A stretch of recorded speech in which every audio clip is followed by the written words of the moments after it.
Accident हो जाता है, हमारे हाईवे पे यहाँ एक्सीडेंट हो जाता है, हमारे रामबन टू बटोत हाईवे पे कोई एक्सीडेंट हो जाता है तो क्या करेंगे हमारे ये डॉक्टर? हमारे पास यहाँ सर्जन नहीं, रेडियोलॉजिस्ट नहीं है, डिजिटल एक्सरे नहीं है। ये करेंगे रेफर टू जम्मू। जब रेफर टू जम्मू करेंगे, बंदा यहाँ से रेफर किया जाएगा, रास्ते में उसकी मौत हो जाएगी।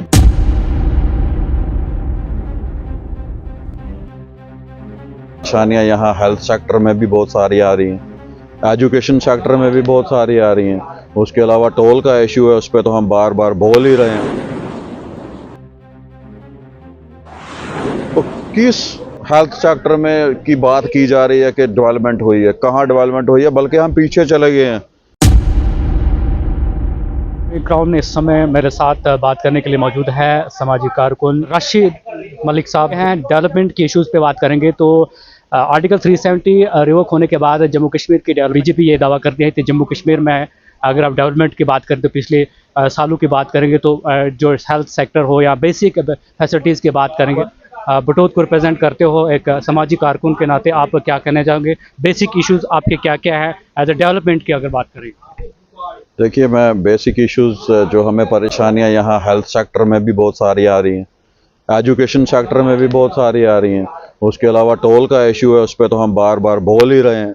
अब हेल्थ सेक्टर की मैं आपसे बात करूंगा कि बातें तो बड़ी बड़ी की जाती हैं। आप चलिए हमारे हॉस्पिटल में, मेरे साथ हालत देखिए। हमारे पास परमानेंट वहाँ 2 या 3 डॉक्टर हैं बटोत हॉस्पिटल में। उसके अलावा 10 से 15 पोस्टें डॉक्टरों की खाली पड़ी हैं। ऑर्थो के डॉक्टर हैं लेकिन हमें कभी दिखे नहीं वहाँ। उसके अलावा गायनिक नहीं है।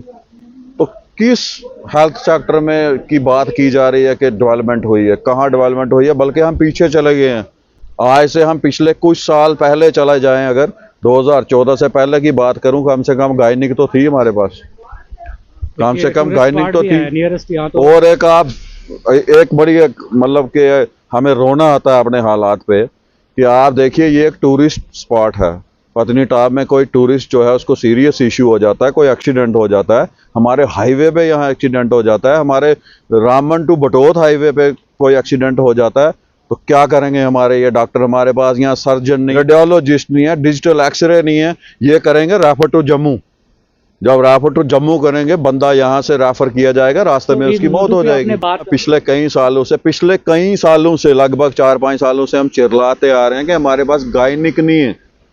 कितने शर्म की बात है ये हमारी महिलाओं के लिए। कहीं ना कहीं लग रहा है कि पॉलिटिकली इग्नोरेंस हो रही है यहाँ पे। बिल्कुल इग्नोरेंस हो रही है। देखो, आज कुछ जो सियासी लोग जो रूलिंग में है वो गूंगे बहरे बने हुए हैं, वो तो बोल नहीं सकते हैं, वो क्या बोलेंगे? तो आप देख लो, अगर कोई हेल्थ सेक्टर की बात करता तो आप देख लो हॉस्पिटल में, चलो उनको आईना जो है वो खुद दिख जाएगा कि हॉस्पिटल की क्या हालत है। एजुकेशन की मैं बात करता हूँ, एजुकेशन में आप देख लीजिए जी के हर जगह डिग्री कॉलेज की बिल्डिंगें बन के तैयार होने को है। पॉपुलेशन हाँ, तो हमारे बटोत में डिग्री कॉलेज सैंक्शन हो के भी हॉस्पिटल ने जो है, हॉस्पिटल का लैंड जो था हमारे यहाँ, तो वो उन्होंने उनको अपनी तरफ से दे दिया है, जो हमें हमारे सुनने में आया है। लेकिन उसके बावजूद भी आज तक हमारे डिग्री कॉलेज की बिल्डिंग का काम ही शुरू नहीं हुआ। डिग्री कॉलेज जो है एक मिडिल स्कूल में चलाया जा रहा है, मिडिल स्कूल के बच्चों को उठा के गर्ल्स हाई स्कूल में पहुंचा दिया है। आप सोचो ये एक इशू कितने लोगों को अफेक्ट कर रहा है। डिग्री कॉलेज के बच्चे खुद अफेक्ट हो रहे हैं। उसके बाद जिस स्कूल में वो मिडिल स्कूल के बच्चों को शिफ्ट किया गया, वो बच्चियां भी जो हैं वो भी अफेक्टेड हो रही हैं। अगर बात करेंगे टोल, बाकी रही बात टोल की, देखो टोल का ये हमारी एक जेन्युइन जो हमारे लोगों का हक बनता है कि बटोत वालों को कम से कम टोल तो नहीं देना चाहिए वहाँ, ना ही उनसे कोई ले। क्योंकि इस चनैनी नाशरी टनल का सबसे बड़ा खमियाजा जो है हमारे बटोत के लोगों ने भुगता है। क्योंकि एक तो इस टनल को निकालने के बाद हमें हाईवे से हमारी कनेक्टिविटी को ख़त्म किया गया, लेकिन उसकी भरपाई जो करनी थी गवर्नमेंट ने, उसके बदले डेवलपमेंट करनी थी, वो भी नहीं हुई। तो फिर ऊपर से हम लोग यहाँ टोल भी देंगे, बाकी तो कहीं नहीं देता कोई। सरोवर में टोल है, नगरोटा में क्या, नगरोटा वाले नगरोटा में टोल देते हैं, बटोत वाले क्यों देंगे? या बनिहाल में टोल है तो बनिहाल के लोकल वहाँ टोल क्यों देंगे? उनको उनके आधार कार्ड से उनकी पहचान के ऊपर छोड़ा जाए, हमारा यही कहना है। बाकी तो हम इससे ज़्यादा और कुछ गवर्नमेंट से मांग नहीं रहे हैं और हमारा हक बनता है ये। टूरिज्म की अगर हम बात करेंगे पत्नीटॉप इन सनासर इनमें बेसिक इश्यूज हैं टॉयलेट या एटीएम की बात करेंगे देखो, टॉयलेट का या एटीएम का तो इशू है ही। टॉयलेट कितनी ज़रूरी चीज़ है।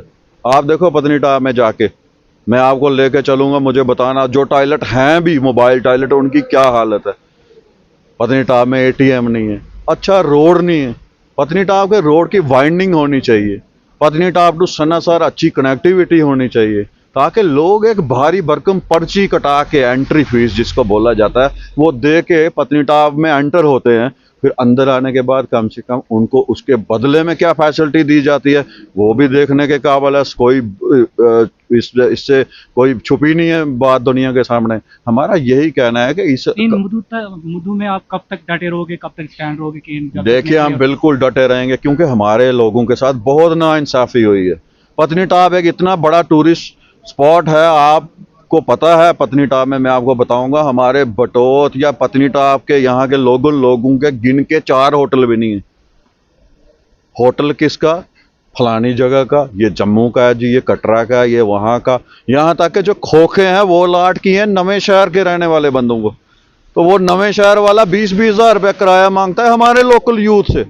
उसके अलावा जो हमारे लोकल यूथ यहाँ काम करने जाते हैं पत्नीटॉप में, गाइडिंग का, कोट बूट, ये वो, फिर उनके ऊपर पीडीए जो है उनके पीछे पड़ जाती है। वो फिर पुलिस में कंप्लेन करके उनको वहाँ से भगाते हैं। तो ये जुल्म नहीं है क्या? हमारे लोगों का हक नहीं है? हमारी छाती पे ये टूरिस्ट प्लेस है और हमें ही इसमें काम करने की, हमारे ही नौजवानों को मौका नहीं दिया जा रहा है। हमारी गवर्नमेंट से ये अपील है कि नए खोखे वहाँ और तामीर किए जाएं और हमारे यहाँ के लोकल जो यूथ है, लोकल हैं, उनको वहाँ काम करने का मौका दिया जाए, ताकि कोई बाहर का बंदा आके 20,000 किराया ना मांगे। उन लोगों ने खोखे लाट कराए हैं, खुद जम्मू में बैठे हैं और लाख लाख रुपए पकड़ियाँ हायर अप्रेचर लगा के।